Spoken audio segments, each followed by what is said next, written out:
Hello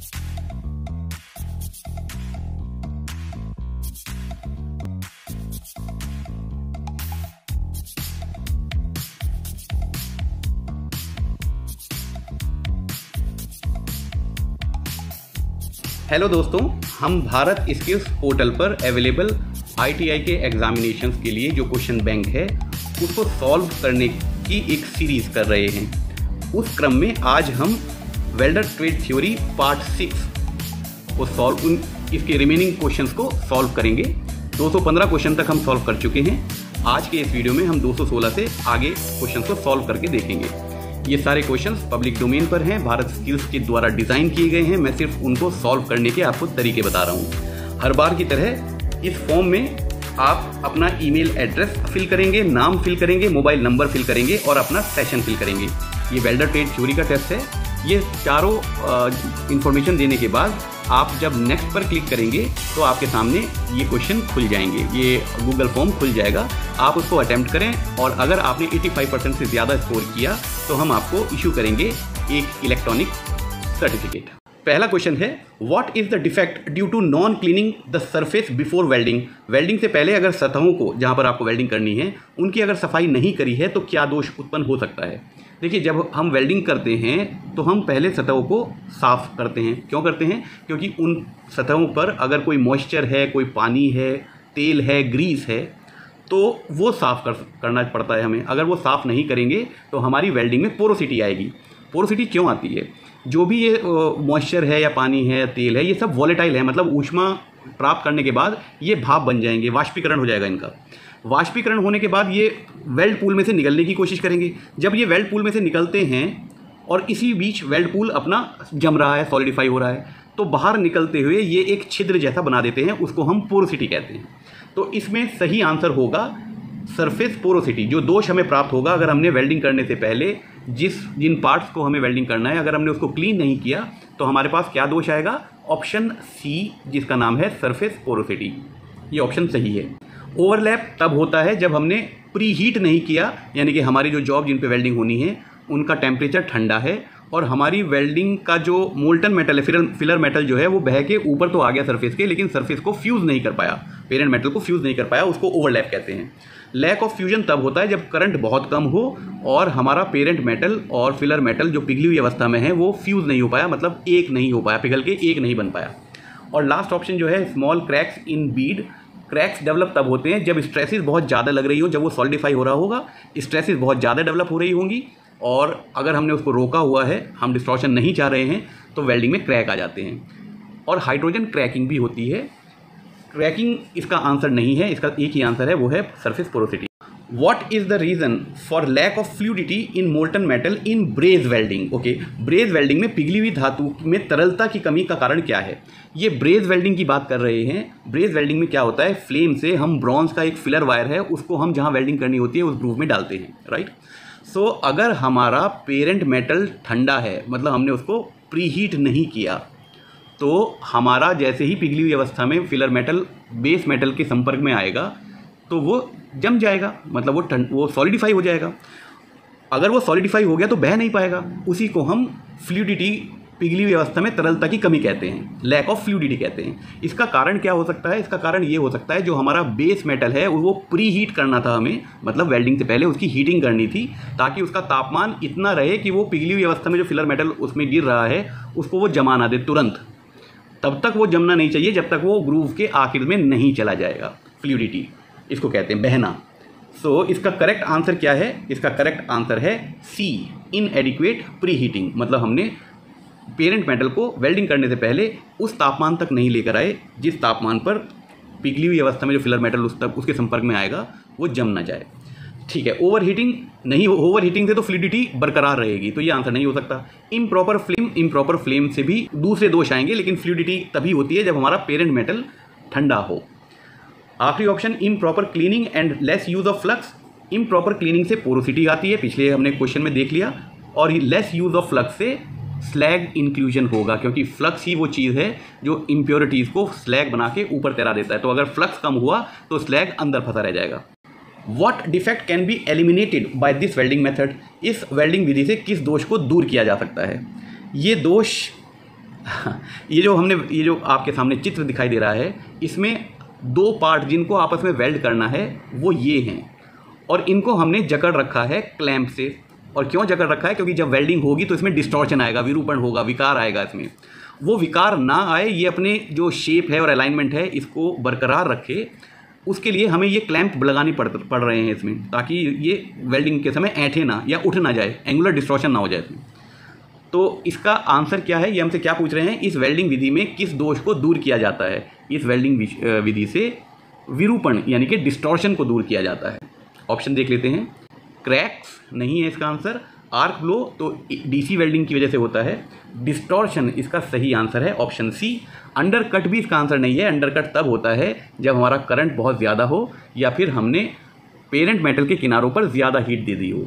next question, what is the reason for the defect of more spatters during arc welding? Arc welding के दौरान अधिक spatter के दोष का कारण क्या है? स्पैटर्स वो होते हैं, वो चिंगारियाँ या छोटी छोटी बूंदें मोल्टन मेटल की जो हमारे वेल्ड पूल में से उछल के बाहर गिरती हैं, उनको हम स्पैटर्स कहते हैं। सो इसका कारण क्या है? इसका कारण ये तब होते हैं स्पैटर्स जब हमने करंट बहुत अधिक सेट कर रखा हो। उसकी रेंज से ज़्यादा अगर आप करंट सेट करेंगे, मतलब जितनी आपको करंट की रिक्वायरमेंट है उस फिलर मेटल को गलाने के लिए, उससे ज़्यादा अगर आपने करंट सेट कर रखा है तो स्पैटर्स बढ़ जाते हैं। तो इसका सही आंसर क्या होगा? Option B, welding current too high. जो आपने वेल्डिंग करंट को सेट कर रखा है वो बहुत ज़्यादा कर रखा है, ये उसका आंसर सही है। ऑप्शन ए में लिखा है insufficient root gap. Insufficient root gap अगर होगा तो लैक ऑफ पेनिट्रेशन हो सकता है, मतलब वेल्ड मेटल है, पिघली हुई अवस्था में दूसरी तरफ नहीं पहुंच पाया, तो इनसफिशिएंट रूट गैप से वो दोष हो सकते हैं। ऑप्शन सी आपका दे रखा है रॉन्ग एंगल ऑफ इलेक्ट्रोड।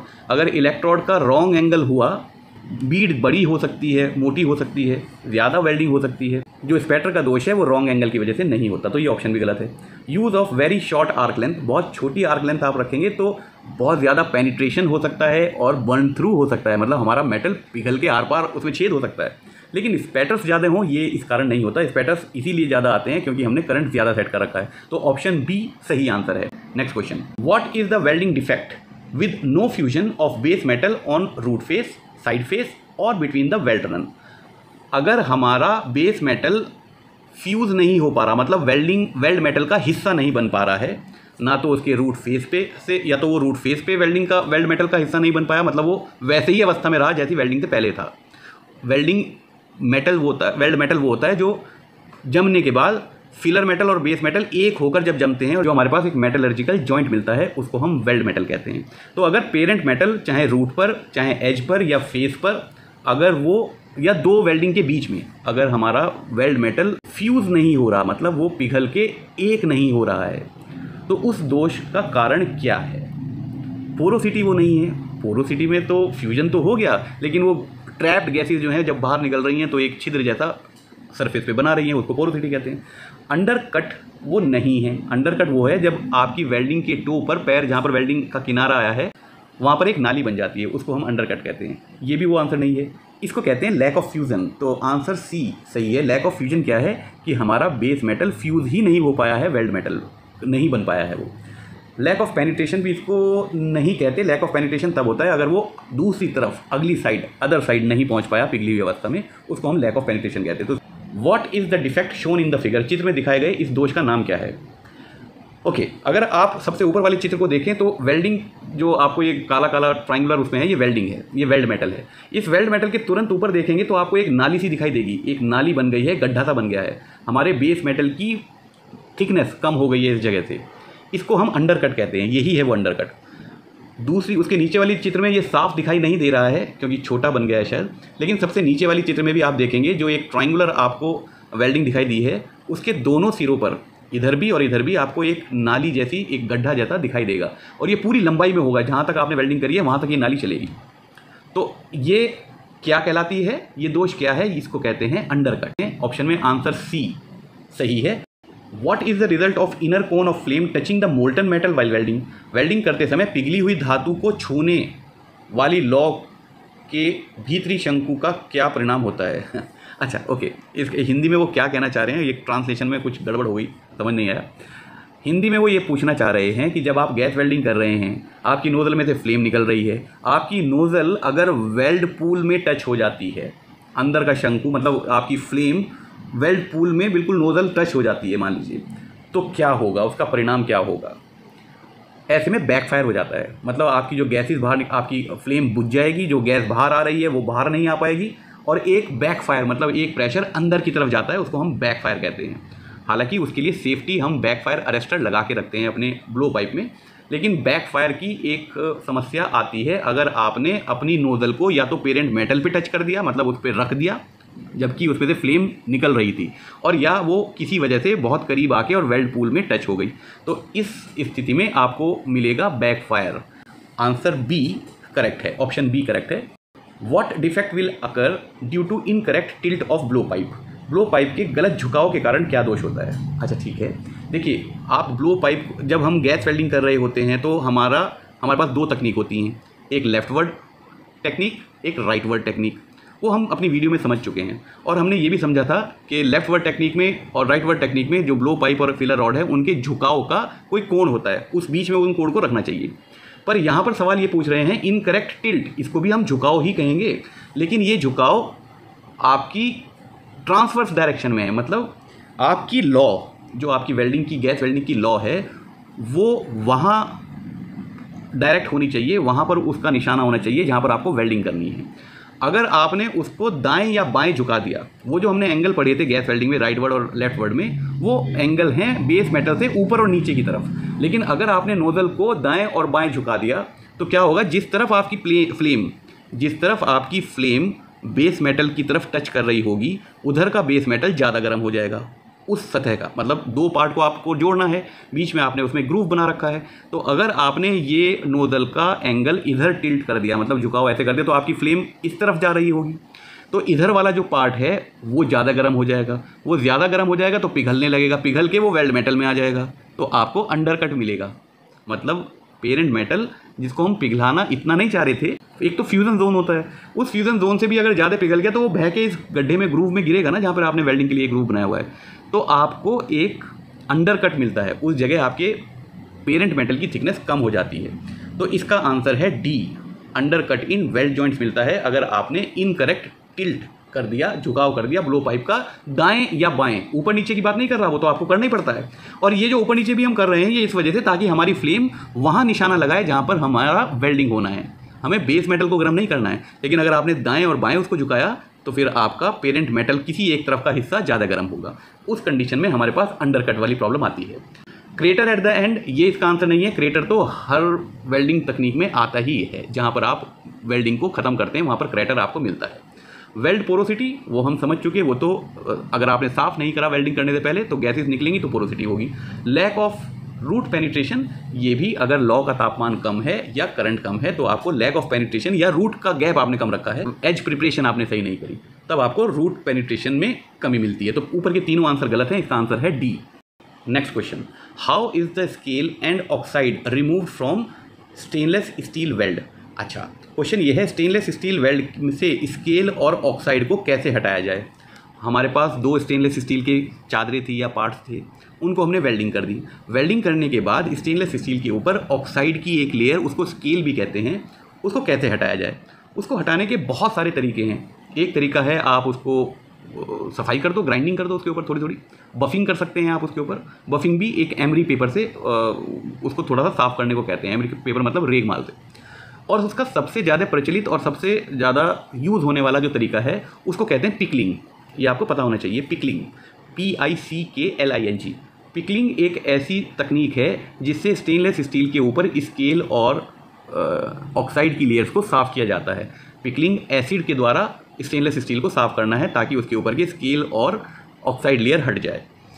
और इसके अलावा हम उसको गर्म भी कर सकते हैं, गर्म करके भी वो ऑक्साइड लेयर, क्योंकि ब्रिटल होती है, जब वो ठंडी होती है तो टूट जाती है और वो फिर उसको सफाई करोगे या बफिंग वगैरह करोगे तो वो हट जाएगी वहाँ से। तो इसके आंसर्स पे देख लेते हैं। पिनिंग, पिनिंग होता है वेल्डिंग करने के तुरंत बाद लाल अवस्था में उस पर चोट मारना। पिनिंग का मतलब स्लैग ऑक्साइड की लेयर को हटाना नहीं होता है। कूलिंग इन ऑयल भी एक सही आंसर नहीं है, क्योंकि ऑयल में कूलिंग करने से धीरे धीरे ठंडा होगा, या कूलिंग इन सैंड से धीरे धीरे ठंडा होगा और डिस्टॉर्शन नहीं आएगा। ये बात तो समझ में आ रही है, मैकेनिकल प्रॉपर्टीज़ चेंज नहीं होगी, ये बात भी समझ में आ रही है। लेकिन उसके ऊपर से स्केल और ऑक्साइड लेयर हट जाएगी, ये तो नहीं हो सकता। लास्ट ऑप्शन है heating up to 9500 to 11,000 degree centigrade and quenched in water. अच्छा, देखिए ये जो आपको 9500 और 11000 लिखा हुआ है ना, और मैं इसको चेक भी किया था और भारत स्किल्स ऐप के क्वेश्चन में भी यही लिखा हुआ है। बच्चों आप लोगों को ये पता होना चाहिए, मेल्टिंग पॉइंट नाम की जो चीज़ होती है स्टेनलेस स्टील की, वो 1500 डिग्री सेंटीग्रेड होती है। अब 1500 डिग्री सेंटीग्रेड पे तो वो पिघल ही गया बेचारा, तो हम 9500 डिग्री सेंटीग्रेड पे किस चीज़ को गर्म कर रहे हैं? पिघले हुए लोहे को। तो हमने तो जॉब ही खराब कर दिया ना। तो ये आंसर 9500 और 11000 डिग्री सेंटीग्रेड नहीं हो सकता, ये 950 डिग्री टू 1100 डिग्री सेंटीग्रेड ये लिखा होना चाहिए था। वो जो डिग्री वाली ज़ीरो है वो इन्होंने ज़ीरो जैसी लिख दी है। तो ये आंसर सही है, वैसे आंसर डी सही है, लेकिन ये 9500 नहीं है, ये 950 डिग्री सेंटीग्रेड है। 950 डिग्री टू 1100 डिग्री सेंटीग्रेड इसका सही आंसर है। और क्वींस्टीन वाटर क्यों लिखा हुआ है? क्योंकि जब हमने उसको गर्म करा तो वो स्केल और ऑक्साइड की लेयर भी फैली होगी, फिर हमने उसको अगर एकदम ठंडा कर दिया तो वो जब सिकुड़ेंगी तो टूट जाएंगी, ब्रिटल होने की वजह से टूट जाती हैं, तो अपने आप वो साफ़ हो जाती हैं। ये उसका उत्तर है। वैसे आपको ये पता होना चाहिए, अगर कभी भी ये सवाल इंटरव्यू में पूछा जाए कि स्टेनलेस स्टील के स्केल्स को वेल्डिंग के बाद स्केल्स को कैसे साफ़ करेंगे, तो आपका सबसे अच्छा आंसर होना चाहिए पिकलिंग। ये आंसर बहुत महंगा है, ये ऑप्शन बहुत महंगा है। गर्म करने में बहुत ज़्यादा महंगी चीज़ें होती हैं, मतलब बहुत महंगा ऑपरेशन होता है ये। What makes for the buckling of weld joint in stainless steel due to cooling? Cooling के दौरान स्टेनलेस स्टील में वेल्ड जॉइंट के बकलिंग के लिए क्या होता है, मतलब बकलिंग क्यों होती है ये पूछना चाह रहे हैं। पहले आपको ये समझना पड़ेगा बकलिंग क्या है। बकलिंग होती है जैसे कोई चीज़ गर्म होने के बाद फैलती है और जब ठंडी होती है तो वो सिकुड़ना चाहती है, और अगर उसको सिकुड़ने से कोई चीज़ रोक रही होगी तो ऐंठन आ जाएगी, टेढ़ा मेढ़ा हो जाएगा, कुछ विकार आ जाएगा, डिस्टॉर्शन हो जाएगा, उसी को हम बकलिंग कहते हैं। अब ये कह रहे हैं कि वेल्डिंग में जो हमने वेल्डिंग की है स्टेनलेस स्टील की, ठंडा होने के वक्त जब वो ठंडा हो रही है तो उस समय उसमें विकार क्यों आ जाता है, मतलब वो वेल्डिंग ऊबड़ खाबड़ या टेढ़ी मेढ़ी क्यों हो जाती है, मतलब वो पूरे जॉब को ऐंठ क्यों देती है, ये है वो क्वेश्चन। ये इसलिए होता है क्योंकि स्टेनलेस स्टील की थर्मल कंडक्टिविटी होती है कम। मतलब अगर हम और ऐसे धातु जिसमें ये ऐंठन नहीं आती है, जैसे एल्युमिनियम हुआ या MS हुआ, माइल्ड स्टील हुआ, उनके मुकाबले स्टेनलेस स्टील की थर्मल कंडक्टिविटी कम होती है। कम होने की वजह से जो हीट हमने उसको दी है वो वेल्डिंग में ही रही है, उसने उस हीट को फैलाया नहीं, मतलब हीट अफेक्टेड जोन बहुत ज़्यादा नहीं बन पाता है आपके स्टेनलेस स्टील में। जहाँ पर आपकी हीट है वहीं पर वो उसको होल्ड करके रखती है। तो ऐसे में क्या होगा, जब वो ठंडी हो रही होगी तो ये वेल्डिंग की आपकी सीम है ये ठंडा होना चाहेगी, लेकिन बाकी जो मटेरियल है, जो पार्ट का हिस्सा है, जो जहाँ पर वेल्डिंग आपने नहीं करी, वो इसको खींचने से रोकेगा, वो अपनी जगह रहना चाहेगा, वो क्यों खींचेगा। तो ये जो वेल्डिंग जब ठंडा हो रही है तो ये पूरी वेल्डिंग सीम में ऐंठन ला देती है, उसको हम बकलिंग कहते हैं। या तो वो उसमें घुमा देगी, उठा देगी उसको वेल्डिंग को, और या फिर उसको वो मरोड़ देगी। तो इन सब चीज़ों को बकलिंग कहते हैं। इसका सही आंसर ढूंढते हैं कहाँ है ऑप्शन में, over heated zone. Over heated zone इसका आंसर नहीं है क्योंकि लो थर्मल कंडक्टिविटी होती है। इसका बी ऑप्शन सही है। SS यानी कि स्टेनलेस स्टील की थर्मल कंडक्टिविटी लो होने के कारण सारी हीट वेल्डिंग की सीम के आसपास ही रह जाती है, वो डेसिपेट नहीं हो पाती है, और जब ये ठंडा होने में सिकुड़ती है चीज़ों को तो पूरे वेल्डिंग सीम में बकलिंग आ जाती है। तो इसका आंसर है बी। नेक्स्ट ऑप्शन है क्रोमियम कंटेमिनेशन। क्रोमियम कंटेमिनेशन से क्रोमियम डिके या वेल्ड डिके नाम के एक दोष होता है, वो हम पिछली वीडियो में देख चुके हैं, और हाई थर्मल कंडक्टिविटी तो होती ही नहीं है, ये इसका आंसर नहीं हो सकता। तो इसका आंसर करेक्ट ऑप्शन है B, low thermal conductivity. What is the name of short weld made prior to the welding to hold the plates in perfect alignment? प्लेटों को सही संरेखण में रखने के लिए वेल्डिंग से पहले किए गए शॉर्ट वेल्ड का नाम क्या है? अच्छा देखिए, इसको ऐसे समझिए, जब हम दो पार्ट्स को जोड़ने के लिए वेल्डिंग करते हैं तो इस वेल्डिंग में गर्म होने के बाद फिर ठंडा होने में वो जो फैलाव और सिकुड़ना होता है उसकी वजह से हमारे पास डिस्टॉर्शन आते हैं। डिस्टॉर्शन मतलब विकार, विरूपण। दोनों पार्ट्स ऐंठ जाएंगे या वेल्डिंग की सीम ऐंठ जाएगी या उठ जाएंगे या छोटे हो जाएंगे पार्ट। बहुत तरीके के डिस्टॉर्शन है, वो हम अपनी डिस्टॉर्शन की वीडियो में समझ चुके हैं। तो इसके लिए हम ये डिस्टॉर्शन को कंट्रोल करने के लिए, ये डिस्टॉर्शन ना हो उसके लिए हमारे पास बहुत सारे कंट्रोल हैं, वो भी हम वीडियो में समझ चुके हैं। उनमें से एक तरीका ये है कि जैसे लंबी सीम आपको लगानी है, लंबी वेल्डिंग करनी है, तो थोड़ी थोड़ी दूर पे हम टाँके लगा देते हैं, क्योंकि जब एक तरफ से हम वेल्डिंग करना शुरू करेंगे तो वो ऐंठन आनी शुरू ना हो जाए, हमारा जॉब जो है उसका अलाइनमेंट ख़राब ना हो जाए। फिटर ने बड़ी मेहनत से उसको ड्राइंग के अनुसार उस जॉब को टैग किया है, मतलब उसको अलाइनमेंट में लेकर आया है। तो अगर हम वेल्डिंग बिना सोचे समझे करना शुरू कर देंगे एक तरफ से, तो ये आपका अलाइनमेंट ख़राब हो जाएगा। इसके लिए हम थोड़ी थोड़ी दूर पे टाँके लगाते हैं। ये यही पूछना चाह रहे हैं उन टाँकों को क्या कहा जाता है। इंग्लिश में उन टाँकों को टैक कहते हैं, टैक वेल्ड। तो इसका आंसर बी है, टैक वेल्ड राइट आंसर है। ए ऑप्शन में दिया हुआ है बीड वेल्ड। बीड वेल्ड कहते हैं जो एक लंबी आपने सीधी लाइन लगाई है उसको बीड वेल्ड कहते हैं। सी ऑप्शन है स्ट्रिंग बीड। अगर वो जो वेल्डिंग आपने लगाई है वो बिल्कुल सीधा सीधा हाथ चलाया है तो उसको आप स्ट्रिंग बीड कहेंगे। और अगर उस वेल्डिंग को करते हुए आपने हाथ को दाएं बाएं भी थोड़ा थोड़ा घुमाया है तो उसको हम वीव बीड कहेंगे। स्ट्रॉन्ग बीड इसका ऑप्शन नहीं है। What is the type of distortion shown, किस प्रकार की विकृति विरूपण को दर्शाया गया है।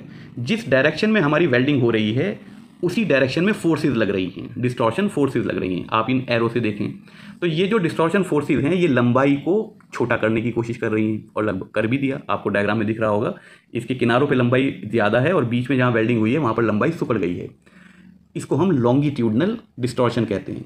अगर ये इसके परपेंडिकुलर लग रही होती फोर्सेज वेल्डिंग डायरेक्शन के, अगर लंबवत फोर्सेज लग रही हैं और वो उसकी चौड़ाई को छोटा करना चाह रही हैं उसको हम ट्रांसवर्स डिस्टॉर्शन कहेंगे। लेकिन अगर जिस डायरेक्शन में वेल्डिंग हो रही है उसी डायरेक्शन में आपकी फोर्सेज लग रही हैं जो उसको विकार लाना चाह रही हैं उसको हम लॉन्गिट्यूडनल डिस्टॉर्शन कहते हैं। और अगर कोई फोर्सेज ऐसी हैं जो उसका एंगल चेंज करना चाह रही हैं उसको हम एंगुलर डिस्टॉर्शन कहते हैं। वो angular distortion transverse angular distortion भी हो सकता है और लॉन्गिट्यूडनल एंगुलर डिस्टॉर्शन भी हो सकता है। निर्भर करता है कि आपका जो ये कोणीय विकार आ रहा है वो लंबाई में आ रहा है या चौड़ाई में आ रहा है। अब इसका आंसर देखते हैं। इसका आंसर लॉन्गिट्यूडनल डिस्टॉर्शन हमें ढूंढना है आंसर में। आर्क ब्लो ये नहीं है, एंगुलर डिस्टॉर्शन भी ये नहीं है क्योंकि फोर्सेस की जो डायरेक्शन है वो वेल्डिंग की डायरेक्शन में लगती हुई दिखाई दे रही है आपको।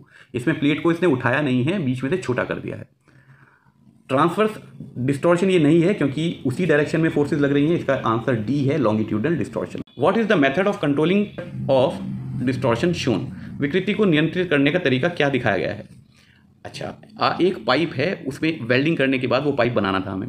अगर हम एक तरफ से यानी कि इस सिरे से हमने वेल्डिंग करनी शुरू की और हम लगातार इस वेल्डिंग को करते जाते तो आखिर तक जाते जाते ये दोनों किनारों पे जो उस सिरे पे दोनों किनारे हैं उनमें इतनी फोर्सेस डेवलप हो जाती कि वो एक दूसरे के ऊपर चढ़ जाती प्लेटें और ये उधर गैप कम होता चला जाता और जब दोनों किनारे मिल जाते तो बहुत ज़्यादा स्ट्रेसेस डेवलप होती और ये उसमें विकार उसकी शेप खराब कर देते पाइप की। इसके लिए हम क्या करते हैं, जिधर से हमने वेल्डिंग करनी शुरू की उधर गैप कम रखते हैं यानी कि उधर रूट गैप कम रखते हैं और वेल्डिंग करना शुरू करते हैं।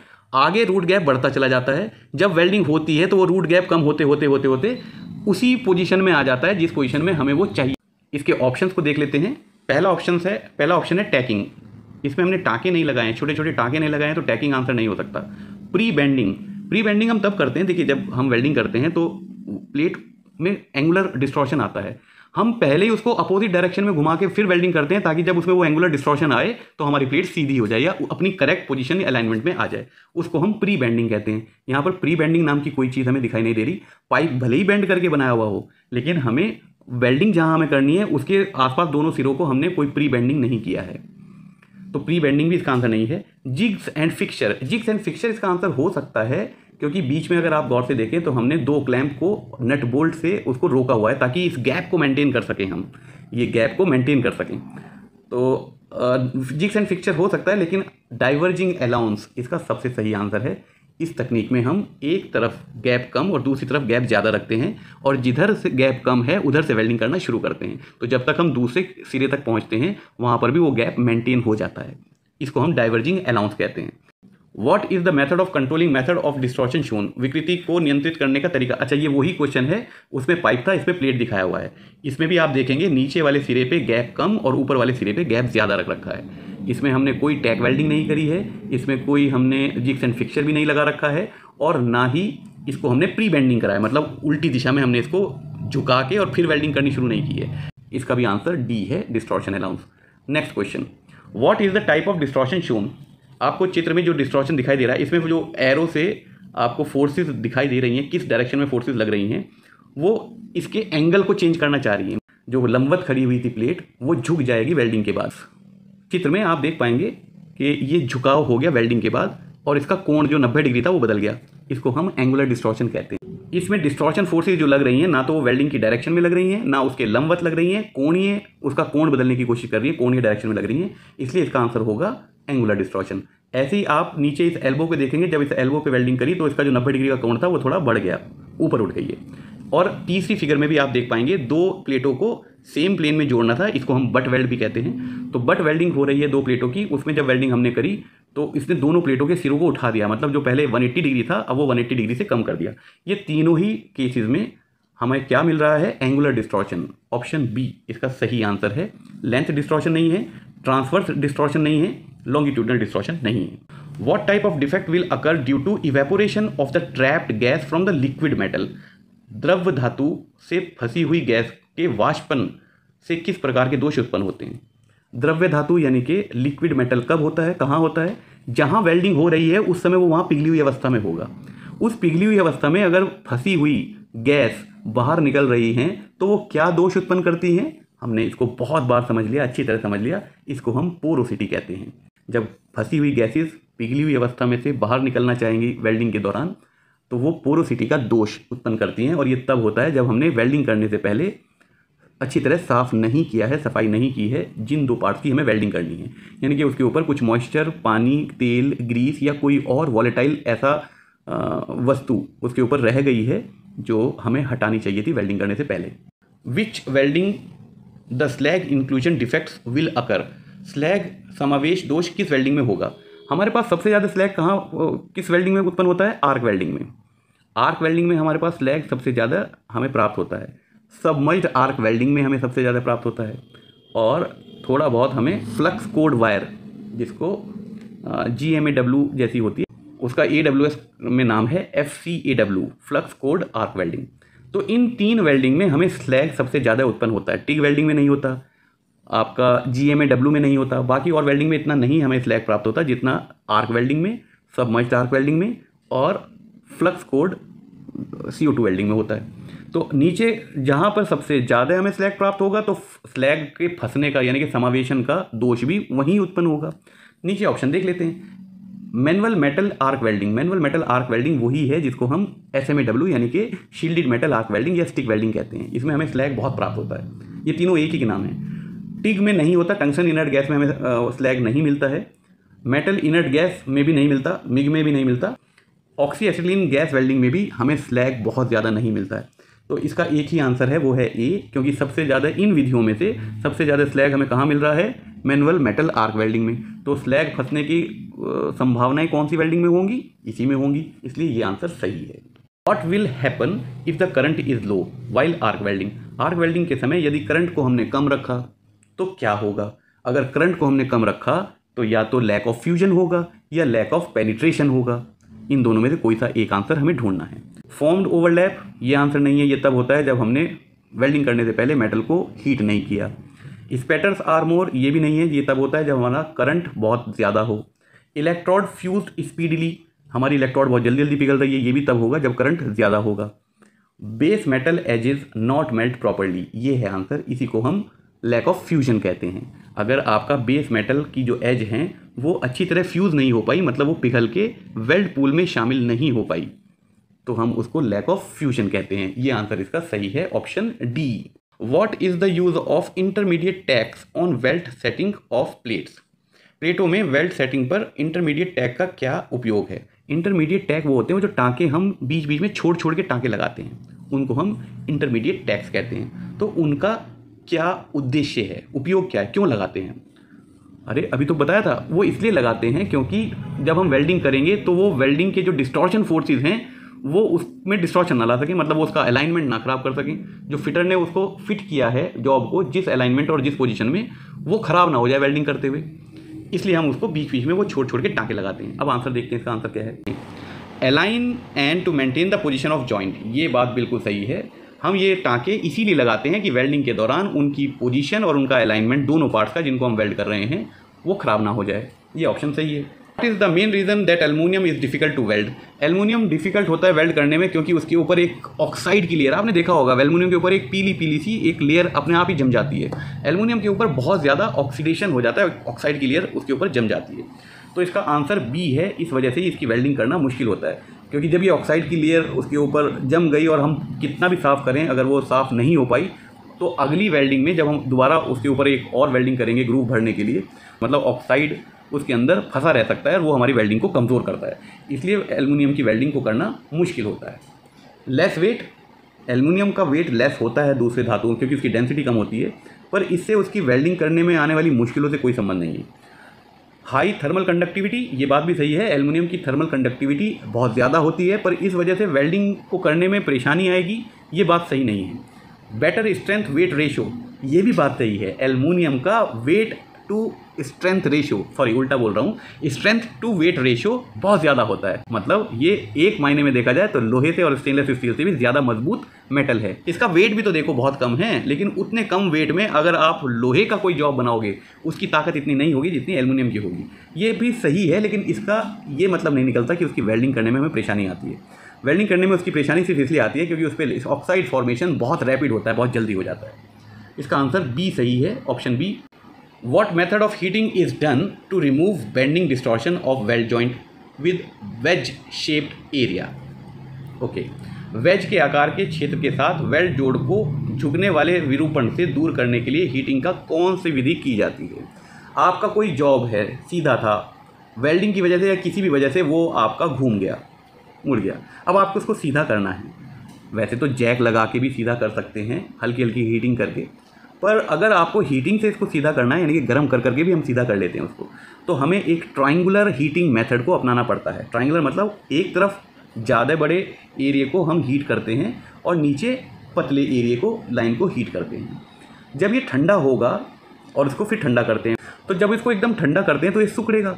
अब आप देखें, जो ऊपर का हिस्सा है वो ज़्यादा सिकुड़ना चाहेगा क्योंकि वो ज़्यादा फैला था, उसको हमने ज़्यादा हीट करा था तो वो ज़्यादा फैला था। नीचे वाला हिस्सा क्योंकि कम हमने हीट करा था तो वो कम फैलेगा, वो कम फैला था तो सिकुड़ेगा भी कम। इस सिकुड़ने के अंतर में ऊपर वाली चीज़ें जब ज़्यादा सिकुड़ेंगी तो ये इसको सीधा करता चला जाएगा। इस वजह से हमारा हीटिंग से भी हम जॉब को सीधा कर देते हैं। तो इसका सही आंसर क्या है? वेज शेप की, ये जो ट्रायंगुलर शेप का हमने इसमें एरिया गर्म करा है, इसका आंसर है ट्रायंगुलर हीटिंग। बाकी सारे आंसर गलत हैं इसके। तो बच्चों, यहाँ पर हमारा ये टेस्ट पूरा हुआ। हमने फर्स्ट सेमेस्टर की सारी वीडियोस भी बना ली थी और फर्स्ट सेमेस्टर का हमने ये सारे इम्पॉर्टेंट क्वेश्चंस जो भारत स्किल्स ऐप पर हैं उनके सॉल्यूशंस को भी हमने देख लिया। इसमें कई जगह हमें गलतियाँ दिखाई दी, हो सकता है वो गलतियाँ इसलिए हो रही हों क्योंकि मुझे सवाल समझ में नहीं आ रहा या मेरी जानकारी कम है। तो आपको भारत स्किल्स की आंसर की में सही आंसर क्या लगाया हुआ है वो भी बता दिया। अब आपका काम है इन चीज़ों को समझना। जो चीज़ समझ नहीं आई, जो बात समझ नहीं आई, उसको मुझसे कमेंट में पूछना या अपने अनुदेशक से पूछना या किसी से भी जानकार से पूछना। आप अपनी जानकारी बढ़ाएं, अपना कौशल बढ़ाएं और अच्छी तरह अपनी तैयारी करें। दुनिया तैयार है आप लोगों के लिए, बिल्कुल परेशान होने की ज़रूरत नहीं है। जॉब्स की कमी नहीं है, कौशल की कमी है।